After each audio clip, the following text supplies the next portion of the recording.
नाथाय बै समाव जोंनि बर'नि आफादफोर एबा दैदेनगिरिफ्रा सफैनो हायाखै।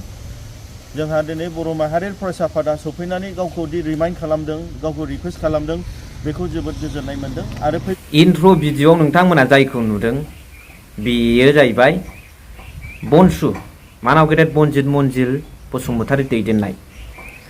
बनसु होनोब्ला मिथिखानांगौ बनजित मन्जिल बसुमतारी बिथां दैदेननाय होननानै। आरो बनसुआ मोनसेल'खा, गुबुनखौ खुनु साननांगौ दरखार गैया, बे मोनसेल'खा। दा बनसुनिफ्राय बर' माहारियारि फरायसा आफादनिफ्राय मानाव गेदेर मेघालयानि चिफ मिनिस्टार मानगोनां कनराड सांमा बिथांखौ गावनि जोनोम जायगायावहाय टुरायाव लोगो हमहैदों। लोगो हमनानै मोनसे मेम'रेन्डाम बनसुनिफ्राय बड' नेशनेल स्टुडेन्ट इउनियननिफ्राय गथायदों जे नेहु नर्थ इस्टार्न हिल इउनिभार्सिटि बेवहाय बर' मेजर थानांगौ होननानै। आरो बे मेम'रेन्डाम हैनायखौ बिथाङा जोबोद गोजोननाय मोन्दों, बिथाङा जोबोद प्लिजार गोजोननाय मोन्दों आरो बे खामानिखौ जोबोद सिगाङावनो मावनांगौमोन होननानै बुंदों। नाथाय दा बर' माहारि फरायसा आफादनिफ्राय मावहैबाय, बे जोंनि थाखाय मोनसे बिराद गोग्गाथाव बाथ्रा। आरो बेखौ लानानैनो जोङो गोग्गाथाव बाथ्राया बेनोबाव बिथाङा दि बेखौ बिराद मोजां रेसपन्स होदों, बेनिफ्राय आरो बांसिन आरो बर्थमानाव मा गोजोननाय दंबावो। दा बे खामानिखौ बर' माहारि फरायसा आफादा गोबां इस्युसफोरखौ लानानै स्टेप बाय स्टेप सम आरो थासारिजों गोरोबनानै बर' हारिनि थाखाय बर' माहारिनि थाखाय खामानि मावदों। बेखौ नोंथांमोना मोनलांबाय थागोन, नुलांबाय थागोन। दा बेखौनो मानाव गेदेर बनसुनि आफादगिरि बनजित मन्जिल बसुमतारी बिथां सारा मा फोरमायलांदों बेखौ जोबजासिम नायनानै कमेन्ट्स हरबानो जाबाय। बर' माहारि फरायसा आफादा जोंनि मानगोनां मेघालयानि चिफ मिनिस्टार कनराड सांमा बिथांनि जि रेसिडेन्स टुरायाव जों सफैनो हादों।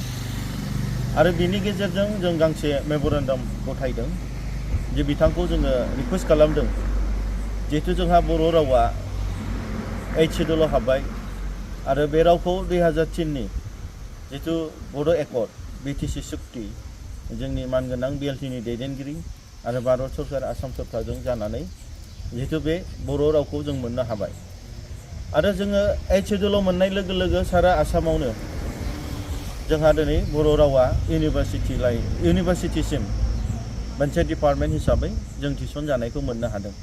दा थिग बिदिनो बिथांखौ जों खावलायदों, जिहेतु जोंहा मेघालयआवहाय मोनसे मोजां इउनिभार्सिटि नेहु इउनिभार्सिटिया दङ, बेवहायबो बर' रावखौ एबा बर' साबजेक्टखौ माने एस ए मेजर साबजेक्ट हिसाबै नेहुआव थिसननांगौ, बेखौ बिथांनिसिम जों मेम'रेन्डामनि गेजेरजों खावलायदों। आरो बिथाङा जोबोद मोजां मोनसे रेसपन्स होदों। बे बिथाङा जोंनि बर' रावखौ गावसिनि गार' रावजों एखे मोनसेयानोमोन आरो बर' रावखौ 8 सिड्युलाव हाबनाय लोगो लोगो बिथाङा जोबोद गोजोननाय एबा गौरब मोनदों। आरो बिथाङा बुंदों दे बे बर' रावखौ निस्सय नेहुआव थिसननायाव गावजों हेल्प खालामगोन।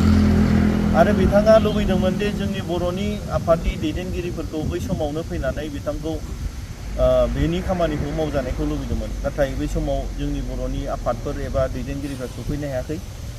जोंहा दिनै बर' माहारियारि फरायसा आफादा सफैनानै गावखौ दि रिमाइन्ड खालामदों, गावखौ रिकुवेस्ट खालामदों, बेखौ जोबोद गोजोननाय मोनदों। आरो फैबाय थानाय समाव बर'फोरनि राव हारिमु जौगानायाव सहाय खालामनो थाखाय बिथाङा जोंनिसिम मोनसे खोथा होदों। आरो फैबाय थानाय समावबो नेहुआव बर' रावखौ एस ए मेजर साबजेक्ट हिसाबै बर' साबजेक्ट हिसाबै थिसननायाव गाव मदद होगोन आरो जेब्लायबो हेल्प खालामगोन होननानै बिथाङा जोंनिसिम मोनसे खोथा होदों। नुनो मोनबाय, खोनानो मोनबाय, मा सानो कमेन्ट्सआव लिरनानै हरबानो जाबाय। स' थेंक इउ भेरि माच फर वाचिं।